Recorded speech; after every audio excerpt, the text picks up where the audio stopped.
The G20 Leaders Summit in Johannesburg marked a historic moment, being the first ever G20 summit hosted by an African nation, with the African Union joining the G20 during India's presidency in 2023.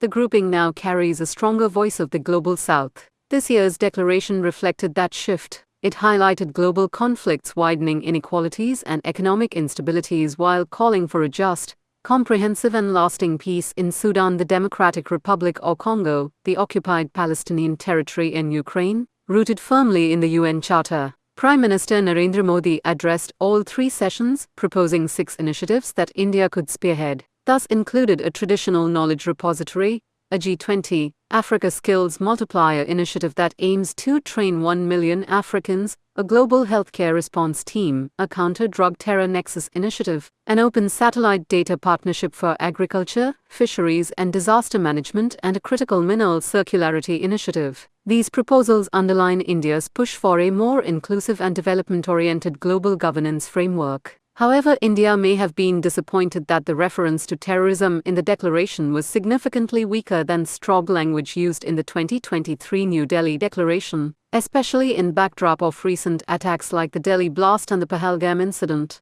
Yet, the summit was overshadowed by a glaring absence. US President Donald Trump not only skipped the event, but the US government effectively boycotted it by sending only a low-level diplomat as an observer. This unprecedented move was justified by Washington as a response to South Africa's alleged discrimination against white minority farmers. Ironically, this stance comes against a nation that itself suffered decades of apartheid rule. The US boycott raises uncomfortable questions about its commitment to multilateralism, especially as it is set to assume the G20 presidency in 2026. The muted global response to the US absence also casts doubt on the idea of the G20 becoming a truly democratic platform capable of shaping a fair global order. The Johannesburg Declaration invoked the African philosophy of Ubuntu, I am because we are. For the G20 to remain credible and effective, major powers including the United States must internalize this principle instead of undermining the collective spirit.